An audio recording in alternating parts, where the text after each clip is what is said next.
ప్రజల ఆరోగ్యమే తమ ధ్యేయమంటోంది ప్రభుత్వం. ప్లాస్టిక్తో పర్యావరణానికి ప్రమాదమని తెలిసినా సర్కార్ మాత్రం పట్టించుకోవడం లేదు. 5 ఏళ్ల క్రితం గ్రేటర్ నగరంలో ప్లాస్టిక్ వినియోగం నిషేధించిన జీహెచ్ఎంసీ అధికారులు అమలు చేయడంలో మాత్రం నిర్లక్ష్యం చేశారు. పర్యావరణానికి సవాల్గా మారింది ప్లాస్టిక్.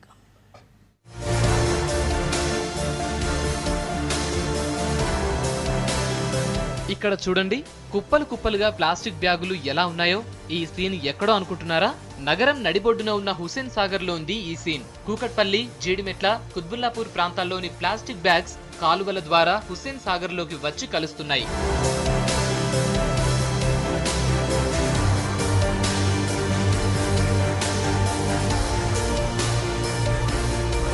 సిటీని ప్రపంచ స్థాయి పర్యాటక కేంద్రంగా తీర్చిదిద్దుతామని చెప్పిన అధికారులు ప్లాస్టిక్ వినియోగాన్ని తగ్గించడంలో మాత్రం నిర్లక్ష్యం వహిస్తున్నారు. 5 ఏళ్ల క్రితం ప్లాస్టిక్ ను నిషేధించిన అధికారులు ప్రజలకు అవగాహన కల్పించడంలో విఫలమయ్యారు. దీంతో ప్లాస్టిక్ వినియోగం పెరిగిందంటున్నారు విద్యావంతులు. ప్లాస్టిక్స్ యూజ్ చేయడం వల్ల చాలా ప్రమాదాలు ఉన్నాయి. అయినప్పటికీ ప్రభుత్వం ఏం చర్యలు తీసుకోకుండా ఉంటుంది. ప్రతి స్కూళ్ళలో, ప్రతి కాలేజీల్లో పిల్లలకి ప్లాస్టిక్స్ యూజ్ చేయకూడదని బోధన చేస్తే ఇంకా ఫ్యూచర్లో ఏ ప్రాబ్లమ్స్ ఉండవు. ప్లాస్టిక్స్ యూజ్ చేయడం వల్ల ఫ్యూచర్లో ప్రాబ్లమ్స్ ఉంటాయి. ప్రజెంట్ కూడా చాలా రోగాలకు కారణం అవుతున్నాయి. అవి డీకంపోజ్ అవ్వడానికి చాలా ఏళ్ళు గడుస్తాయి. కాబట్టి మనం యూజ్ చేయడం తగ్గిస్తే ఫర్దర్గా ఏ ప్రాబ్లమ్స్ ఉండవు. సో గవర్నమెంట్ కూడా కొన్ని చర్యలు చేపడితే ప్లాస్టిక్స్ యూజ్ వల్ల ఏ ప్రాబ్లమ్స్ ఉండవు.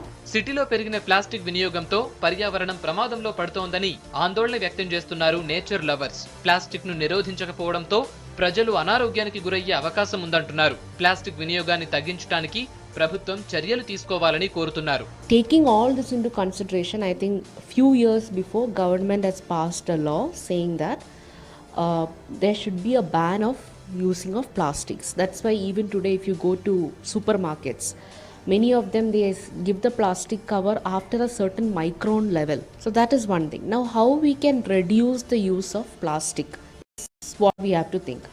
I think the first step should be to start using alternative for plastic like jute. పెరిగిన ప్లాస్టిక్ వినియోగాన్ని తగ్గించడానికి ప్రభుత్వం చర్యలు తీసుకోవాలంటున్నారు పర్యావరణవేత్తలు. సిటీలో ప్లాస్టిక్ వినియోగాన్ని 2010లో నిషేధించిన అధికారులు పక్కాగా అమలు చేయలేకపోయారని చెబుతున్నారు. ప్లాస్టిక్ యూజ్ కు బదులుగా కాగితపు, జూట్ బ్యాగులు యూజ్ చేయాలని కోరుతున్నారు. ప్లాస్టిక్ యొక్క వాడకం మన దైనందిన జీవితంలో ఒక ముఖ్యమైన దీనికిగా తయారైపోయింది. కూరగాయలకు వెళ్ళినా, అరటి పండ్లు కొన్నా, ఏ వస్తువు తీసుకున్నా ప్లాస్టిక్ బ్యాగులో మడిపిస్తున్నారు. దేశంలో కొన్ని నగరాల్లో, ముఖ్యంగా నార్త్ ఈస్ట్ లోపల చాలా నగరాల్లో ప్లాస్టిక్ మొత్తం బ్యాన్ చేసి ఉంటారు. అక్కడ ఎవరు ప్లాస్టిక్ వాడరు. కాగితంతో చేసిన బ్యాగులు లేదా జూట్ బ్యాగులు వాడతారు. మనం కూడా ప్రజలు మార్కెట్కి వెళ్తుంటే, మాల్కు ముఖ్యంగా ఏదైనా వస్తువులు తీసుకుని వెళ్తుంటే ఒక చక్కటి జూట్ బ్యాగ్ తీసుకొని పోతే బాగుంటుంది.